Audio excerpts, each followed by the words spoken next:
दोस्तों नमस्कार। वृषभ राशि वाले मेरे मित्रों, आप सभी का आज के ज्योतिष के इस बेहद ही खास कार्यक्रम में बहुत बहुत स्वागत है। हृदय से अभिनंदन है। दोस्तों बस एक बार मेरी बात मान लो और इस वीडियो को पूरा देख लो, जिंदगी बदल जाएगी, इस बात की गारंटी देता हूँ। क्योंकि यह वीडियो कोई साधारण वीडियो नहीं है, यह वीडियो ईश्वर का आशीर्वाद है और ज्योतिष शास्त्र का आपके लिए वरदान है। और ऐसा हम क्यों कह रहे हैं? क्योंकि आज के इस वीडियो में जो बातें हम आपको बताने जा रहे हैं वे बातें बहुत ही अद्भुत हैं, आपके जीवन को सुधारने वाली हैं। और आप अनजाने में जो गलतियां लगातार करते चले जाते हैं, उन गलतियों को सुधारने की ओर एक कदम है। आज के इस वीडियो में हम आपको बताएंगे स्वर विज्ञान के विषय में। यह कोई साधारण बात नहीं है दोस्तों। ज्योतिष शास्त्र के अनुसार हर इंसान के शरीर में वैसे तो कई प्रकार की नाड़ियां होती हैं, लेकिन उसकी जीवनचर्या यानी सुबह से लेकर रात तक का समय और रात में जब वह सोएगा उस समय भी उसके साथ कौन सी घटनाएं घटेंगी, उसे क्या उपलब्धियां हासिल होंगी और उसके रिश्ते नाते और जीवन किस प्रकार उसके साथ चलेगा, इन सब का निर्णय आपके शरीर में बसने वाली दो नाड़ियों के हाथों में सबसे अधिक रहता है। और इन नाड़ियों का नाम है ईड़ा और पिंगला नाड़ी। और इन्हीं ईड़ा और पिंगला नाड़ी को समझने के लिए स्वर विज्ञान का गठन किया गया। तो जिस इंसान को स्वर विज्ञान के बारे में बहुत अच्छी तरह से पता रहता है या थोड़ी बहुत भी जानकारी होती है, तो वह अपने जीवन में घटने वाली घटनाओं को नियंत्रित कर सकता है। अपने जीवन में जो भी कुछ वह चाहता है सब कुछ हासिल कर सकता है, यहाँ तक कि ईश्वर की कृपा और आशीर्वाद भी प्राप्त कर सकता है। जी हाँ दोस्तों, इसी के साथ साथ हम आपको बताएंगे दो ऐसी चीजों के बारे में जिन्हें आप यदि घर से बाहर निकलते समय अपनी जेब में रखकर निकलेंगे तो निश्चित तौर पर आपकी जीत होगी। जी हाँ दोस्तों, आप लोग जब घर से बाहर निकलते हैं, काम पर जाते हैं, तो आपके मन में हमेशा यह शंका रहती है कि आज आपका दिन कैसा बीतेगा, आज आपके साथ कहीं कोई अनर्थ न हो जाए, कोई ऐसी घटना न घट जाए जिससे आपका जीवन पूर्ण रूप से तहस नहस या बर्बाद हो जाए, या फिर कम से कम शाम तक आपका मूड खराब ना हो जाए। तो ज्योतिष शास्त्र में इन सब बातों का भी बड़ा खूबसूरत और सुंदर समाधान है। इसके कुछ छोटे छोटे उपाय हैं, कुछ छोटी छोटी बातें हैं जिन्हें आप यदि मानकर घर से बाहर निकलते हैं तो आप देखेंगे कि आपके जीवन में परेशानियां तो आएंगी, लेकिन वे बस आपको छू कर चली जाएंगी, आपको बहुत अधिक कष्ट नहीं देगी। दोस्तों यह बात कह देना बिल्कुल सरासर झूठ होगा कि परेशानी आएगी ही नहीं। परेशानियां तो जीवन में आती ही हैं, लेकिन हम अपनी सकारात्मक ऊर्जा और ईश्वर की कृपा और आशीर्वाद से उन परेशानियों को सहने की क्षमता उत्पन्न कर लेते हैं, तो वे परेशानियां हमें ज़्यादा कष्ट नहीं देती, या यूँ कहें कि जान भी नहीं पड़ती हैं। जैसे कि आपने अक्सर यह सुना होगा कि घर से यदि किसी कार्य को करने के लिए बाहर निकल रहे हैं तो कुछ मीठा खाकर बाहर निकलिए, यानी कि दही और शक्कर खाकर बाहर निकलिए। जीवन आपका सुंदर रहेगा, आपके जीवन में उपलब्धियां हासिल होती रहेंगी और आपका मन अच्छा रहेगा, आपकी ऊर्जा सकारात्मक बनी रहेगी।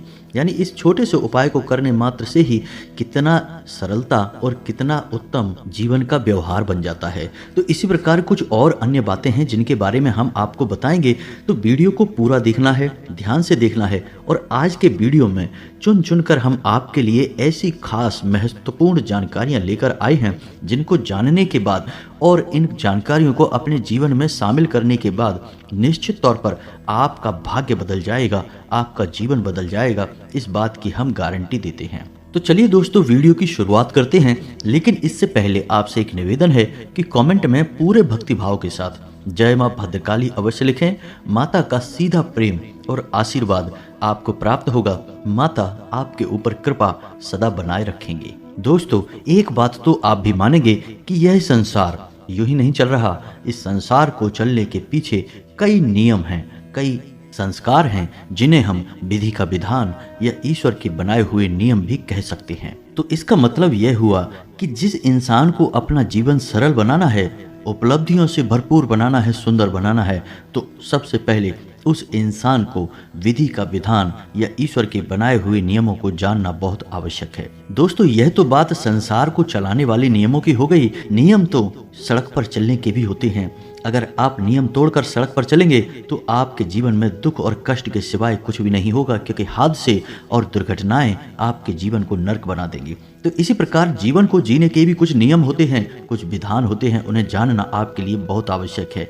तो इन्हीं नियमों की श्रृंखला में सबसे पहला और सबसे महत्वपूर्ण नियम जो आपके लिए है, हमारे लिए है, इस संसार के हर एक जीव जंतु के लिए है, वह नियम यह है कि ईश्वर में गहरी आस्था और विश्वास। जी हाँ दोस्तों, कभी भी ईश्वर से अपनी आस्था कम मत होने देना। जब भी जीवन में कष्ट महसूस हो, सच्चे मन से अपने ईश्वर, अपने आराध्य को ध्यान में लेकर आना और अपने कष्टों के बारे में उन्हें बताना। हम गारंटी देते हैं आपके कष्ट कुछ ही समय में कट जाएंगे और कष्ट को सहने की शक्ति आपको प्राप्त हो जाएगी। अपनी इसी बात को आगे बढ़ाते हुए हम आपको एक गुरु शिष्य संवाद बताते हैं, जिसमें कि शिष्य के मन की शंकाओं को गुरु ने कितने प्रेम से, कितने भाव से जरा सी एक बात कहकर दूर कर दिया। यह आप भी जानेंगे तो आपको भी बहुत प्रेरणा प्राप्त होगी। तो एक बार की बात है कि एक शिष्य ने अपने गुरु से प्रश्न किया कि गुरुदेव, आप तो कहते हैं कि जीवन में कष्ट और दुख और सुख सब एक के बाद एक आते ही रहते हैं। जैसे दिन के बाद रात और रात के बाद दिन आता है, वैसे ही जीवन में उतार चढ़ाव आते रहते हैं। आज सुख है तो कल दुख होगा, आज अमीरी है तो कल गरीबी होगी। और जीवन का यह नियम स्वयं ईश्वर के द्वारा बनाया गया है, यानी विधि का विधान है।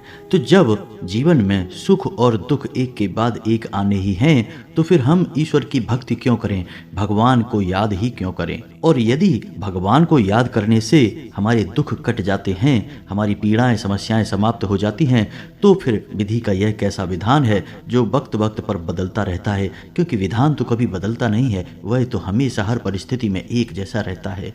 तो गुरु जी, मेरे मन में इस प्रकार की शंकाएं उत्पन्न होती रहती हैं, कृपया कर इन शंकाओं को दूर करें, क्योंकि इन शंकाओं के चलते ईश्वर के ऊपर मेरा विश्वास डिग रहा है, टिक नहीं पा रहा है।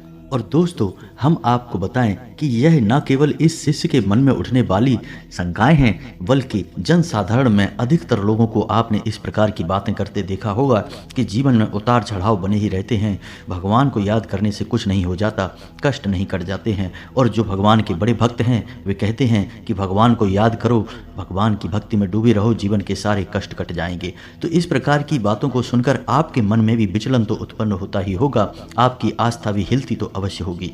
तो गुरु जी के जवाब से आपकी आस्था और मजबूत हो जाएगी, ईश्वर में दृढ़ हो जाएगी।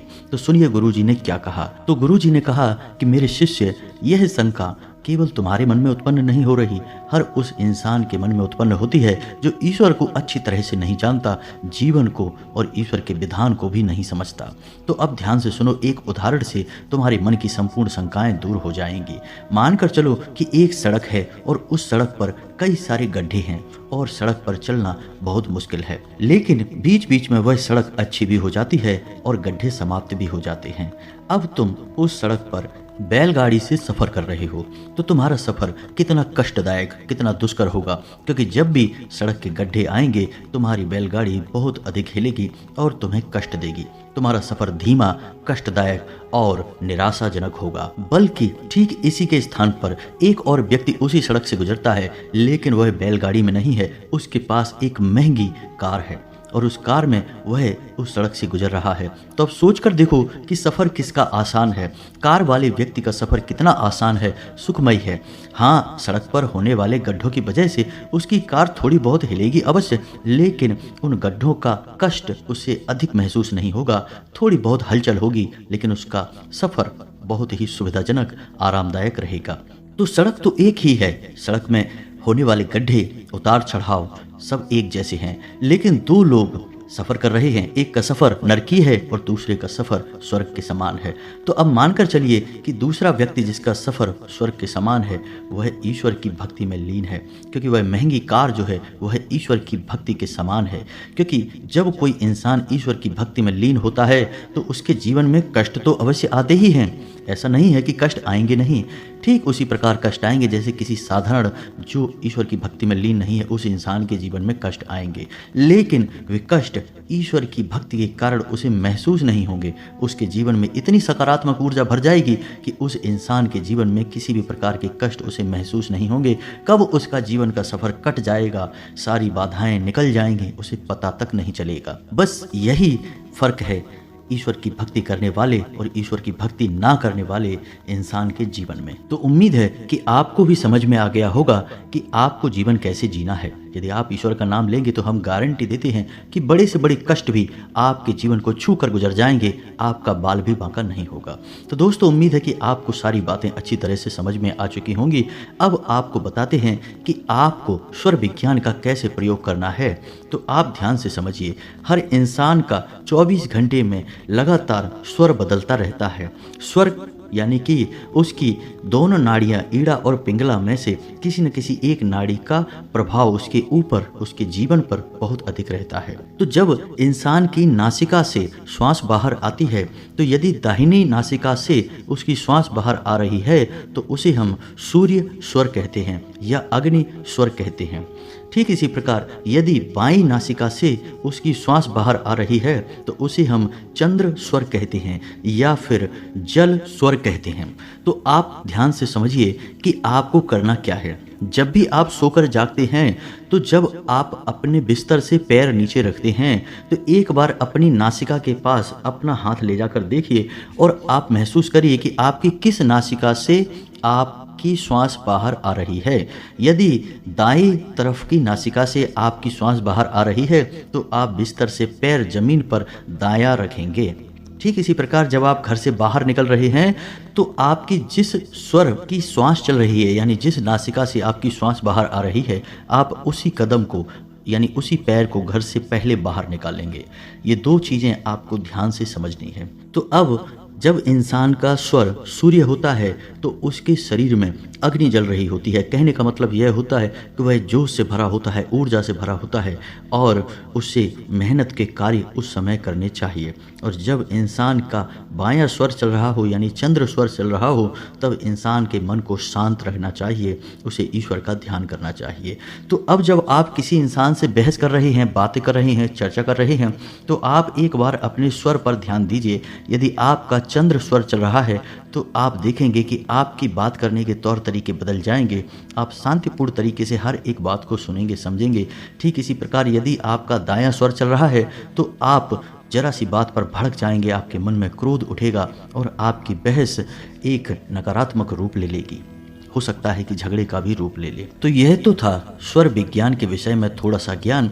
आप इन बातों को थोड़ा सा ध्यान में रखकर अपने जीवन को जिएंगे तो आप देखेंगे कि आप कई सारी चीज़ों को अपने जीवन में नियंत्रित कर पाएंगे। अपने व्यवहार को और लोगों के व्यवहार को भी आप नियंत्रित कर पाएंगे, क्योंकि आप समझ जाएंगे कि अब आपको क्या कहना है, क्या करना है। इसी प्रकार हम आपको बताएं कि जब आप घर से बाहर निकलें तो बाहर निकलने का नियम क्या है।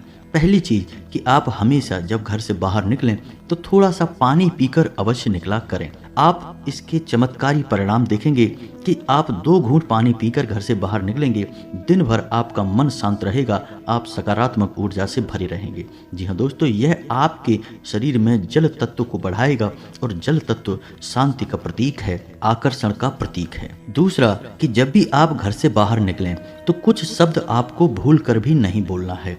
इन शब्दों को नकारात्मक शब्द माना जाता है और इनको बोलने से आपकी सकारात्मक ऊर्जा परिवर्तित होने लगती है, आपको नकारात्मक परिणाम प्राप्त होने लगते हैं। तो वे शब्द कौन से हैं, ध्यान से सुनिए। जूता, चप्पल, लकड़ी या फिर किसी भी प्रकार की गाली गलौज या फिर कोई भी चुभने वाली बात, ताला, रावण, पत्थर, नहीं, मारना, मरना, डूबना, फेंकना, छोड़ना और जाना। जी हाँ दोस्तों, आप बेशक कहीं जा रहे हैं लेकिन आप कभी भी यह कहकर घर से बाहर ना निकलें कि अब मैं जा रहा हूँ। इसके बजाय आपको कहना है कि ठीक है, अब मैं शाम को आता हूँ, या फिर जब भी आपको आने का मौका लगेगा तब का बोलें कि मैं अभी 2 घंटे बाद वापस आता हूँ। इसका मतलब यह हुआ कि आपने सकारात्मकता को पकड़ा और नकारात्मकता को छोड़ा। आपने कई बार लोगों को यह कहते सुना होगा, जो लोग घर से बाहर जा रहे हैं और जाते समय भी यह नहीं कहते कि वो अब जा रहे हैं, जाते समय भी वे ये कहते हैं ठीक है अब शाम को वापस आते हैं। प्रभाव जीवन में बढ़ता है और उपलब्धियां भी प्राप्त होती हैं। हमने अपने पिछले वीडियो में आपको 2 मुहूर्त के बारे में भी बताया था। पहला राहु काल, जो कि बहुत ही नकारात्मक समय होता है और 1.5 घंटे का होता है। तो यह लगातार बदलता रहता है। हमने इसका चार्ट भी आपको पिछले वीडियो में दिया था। यदि आप हमारे वीडियो रेगुलर देखते हैं तो आपको वह चार्ट अवश्य ही मिल जाएगा। तो उस समय को आपको टालना है ध्यान रखें उस समय में कोई भी जरूरी काम ना करें। और ठीक इसी प्रकार एक था अभिजीत मुहूर्त, जो 12 बजे से 24 मिनट पहले और 24 मिनट बाद तक रहता है। अभिजीत मुहूर्त में ही आप कोई भी महत्वपूर्ण कार्य करें। इन मुहूर्तों को आपको विशेष ध्यान देना है दोस्तों। अगला कि जब भी आप घर से बाहर निकलें तो आप हनुमान जी के भाई गतिमान का मन में स्मरण करके बाहर निकलें। गतिमान आपके हर एक मन के भाव को शुद्ध करेंगे, आपके घर से बाहर निकलने के मकसद को हल करेंगे और आपको चमत्कारी परिणाम प्राप्त कराएंगे। जी हाँ दोस्तों, तो आप एक बार मन में गतिमान बोलते हुए घर से बाहर निकलें और आप देखेंगे कि आपका जीवन कैसे बदलता है। इसी प्रकार दोस्तों, जब आप घर से बाहर निकलें तो अपनी जेब में एक लौंग का जोड़ा रखकर अवश्य निकला करें। आप हर समय जब भी बाहर निकलें लौंग का जोड़ा निश्चित तौर पर अपनी जेब में रखकर निकलें। और जब आप वापस अपने घर में प्रवेश करें तो लौंग के उस जोड़े को पीठ के पीछे, यानी कि पीछे मुड़कर नहीं देखना है, पीठ के पीछे फेंक दें और सीधे घर में प्रवेश कर जाएं। यह बहुत ही शक्तिशाली उपाय है दोस्तों, आप इसको करके देखिए। आप देखेंगे कि यदि आपका मूड खराब भी होगा तो घर में प्रवेश करते ही आपका मूड अच्छा हो जाएगा और जो थोड़ी बहुत नकारात्मकता आपके साथ घूम भी रही थी या आपने सोखी भी थी, वह भी घर के बाहर ही रह जाएगी। आपके घर का माहौल स्वर्ग जैसा सुंदर हो जाएगा। जी हाँ दोस्तों, और आप जब अपने घर से बाहर निकलें तो 2 बातों का और भी ख्याल रखें कि आप गलती से भी किसी महिला का अपमान ना करें, ना ही किसी के साथ बहस करें। दूसरा कि गलती से भी अपने पितृ पूर्वजों के लिए मन में या फिर अपने मुख में कोई भी नकारात्मक बात ना निकालें। इसके बजाय आप अपने पितृ पूर्वजों को धन्यवाद अवश्य दें, क्योंकि हो सकता है कि आपको ऐसा लगता हो कि आपके पुरखे पूर्वजों ने आपके लिए किया ही क्या है, लेकिन आपकी देह, आपका जीवन सब आपके पितरों की ही देन है। तो कम से कम आप अपने इस जीवन और अपनी इस देह के लिए तो अपने पितरों को धन्यवाद अवश्य करें। आप देखेंगे कि आपके जीवन में कोई नकारात्मकता रहेगी नहीं, आपके पितर बहुत ऊर्जावान होंगे और आपको आशीर्वाद देंगे। और याद रखिए कि आपके जीवन का, आपके घर का पहला रक्षा कवच आपके पितर ही हैं। तो आपकी इतनी छोटी सी क्रिया से भी आपके पितर आपकी रक्षा करने के लिए तुरंत तत्पर हो जाएंगे। कोई भी नकारात्मक शक्ति आपका कुछ बिगाड़ नहीं पाएगी। जी हाँ दोस्तों, तो इन बातों का ख्याल रखते हुए आप अपने घर से बाहर निकलिए। आपके काम निश्चित तौर पर बनेंगे, आपका जीवन सुंदर और सरल होगा। अब इसी के साथ साथ आपको बताते हैं कि यदि आपको ऐसा लगता है कि आपके जीवन में घोर नकारात्मकता बस गई है, आपका हर एक प्रयास निरर्थक हो जाता है, आपकी अच्छी बातों के भी बुरे परिणाम प्राप्त होते हैं, जैसे किसी ने आपको नज़र लगा दी हो या फिर आपके ऊपर कोई तांत्रिक क्रिया या काला जादू कर दिया हो, तो इसके लिए, इस समस्या के निवारण के लिए आपको हम एक बहुत ही बड़ी शक्ति से परिचय कराने जा रहे हैं। आप इस शक्ति का लाभ ले सकते हैं, साथ ही साथ आप इस शक्ति का एक ताबीज स्वयं ही भरकर अपने लिए तैयार कर सकते हैं। इसके लिए आपको किसी पुजारी, पंडित या तांत्रिक की आवश्यकता नहीं है, आप स्वयं ही इसके लिए अपना उपचार कर सकते हैं। और इस ताबीज को आप हमेशा अपने शरीर से लगा कर रखेंगे और आप देखेंगे कि आपकी घोर नकारात्मकता भी आपका कुछ बिगाड़ नहीं पाएगी और आपका जीवन निश्चित तौर पर बदल जाएगा। तो दोस्तों ध्यान से सुनिए, आपको करना क्या है। इस मंत्र का जो हम आपको बताने जा रहे हैं, इसे नवाड़ मंत्र कहा जाता है और इस मंत्र में 9 देवियों की संपूर्ण शक्ति समाहित होती है। वैसे यह मंत्र माँ दुर्गा को समर्पित है, लेकिन माँ दुर्गा के अंदर संपूर्ण देवियों की शक्तियाँ समाहित हैं। तो इस मंत्र के हर एक अक्षर में हर एक देवी का स्मरण किया जाता है। तो यह मंत्र आप यहीं से समझ चुके होंगे कि कितना शक्तिशाली है। तो मंत्र को हम आपके लिए बोलने जा रहे हैं, आप इस मंत्र को ध्यान से सुने और यह मंत्र आपके मोबाइल की स्क्रीन पर भी दिखाई देगा, तो आप इसे नोट भी कर सकते हैं। तो मंत्र कुछ इस प्रकार है, ओम ऐं ह्लीं क्लीं चामुंडाय विच्चे। जी हाँ दोस्तों, मंत्र बहुत साधारण है, आराम से याद हो जाएगा। आप इस मंत्र को दोबारा फिर से सुने, ओम ऐं ह्लीं क्लीं चामुंडाय विच्चे। जी हाँ दोस्तों, तो इस मंत्र को आपको 108 जाप करना है, यानी एक माला जाप करना है। तो आप किसी भी शुक्रवार के दिन से पूरे विधि विधान के साथ इस मंत्र का जाप शुरू कर सकते हैं। पूरे 9 दिनों तक आपका यह जाप चलेगा। जाप करते समय आपको एक ताबीज अपनी पूजा घर में रखना है, माँ दुर्गा की फोटो के पास रखना है। साथ ही साथ आपको कागज पर इस मंत्र को 9 बार लिखना है। छोटे से कागज पर छोटे छोटे अक्षरों में आपको 9 बार इस मंत्र को लिखना है और इस कागज को भी आपको माँ दुर्गा की फोटो के नीचे रखना है। 9 दिनों तक लगातार आपको एक माला जाप करना है और जब 10वें दिन आप इस मंत्र का दशांश हवन करने के बाद आप देखेंगे कि यह मंत्र जागृत हो चुका है। और जब यह मंत्र जागृत हो जाएगा तो आपको उसी ताबीज में जो आपने माँ दुर्गा की फोटो के पास रख रखा था, उसी ताबीज में उस कागज को छोटा सा रोल बनाकर उसके अंदर भर देना है और उस ताबीज को पूरे भक्ति भाव के साथ अपने दाहिने अंग पर बांध लेना है। अपनी भुजा पर बांध सकते हैं, भुजा पर ही बांधे या अपने गले में भी पहन सकते हैं। आपके शरीर से यह ताबीज लगा रहना चाहिए, चिपका रहना चाहिए। आप देखेंगे कि घोर से घोर नकारात्मकता भी धीरे धीरे कटने लगेगी और आपका जीवन जहां नर्क बना हुआ था वहां आपके जीवन में संपूर्ण सकारात्मक बदलाव शुरू हो जाएंगे। दूसरे ही दिन से आप इसका प्रभाव महसूस करेंगे। यदि आपको इस मंत्र के बारे में और विशेष जानकारी चाहिए, गहराई से इस विधान को समझना है कि कैसे ताबीज़ भरनी है और कैसे पूरा पूजा पाठ का क्रम चलता है, तो आप हमें कमेंट करें। हम आपको इसके बारे में विस्तार से एक वीडियो बनाकर दे देंगे। फिर आप स्वयं ही अपनी ऊपर होने वाली नकारात्मक क्रियाओं से छुटकारा प्राप्त कर सकते हैं, स्वयं ही अपने जीवन में बड़े बदलाव ला सकते हैं। आपको किसी की आवश्यकता नहीं है। तो उम्मीद है कि वीडियो में बताई गई बातें आपको समझ में आई होंगी, अच्छी लगी होंगी। आप इन्हें अपने जीवन में आजमाएंगे और आपका जीवन बदलेगा। इसी आशा के साथ, इसी उम्मीद के साथ आज की इस वीडियो को विराम देते हैं। कमेंट में पूरे भक्ति भाव के साथ जय माँ भद्रकाली अवश्य लिखें। माता आपके ऊपर कृपा बनाए रखेंगी। मिलते हैं अगले ज्ञानवर्धक वीडियो में। तब तक के लिए धन्यवाद। जय माता की।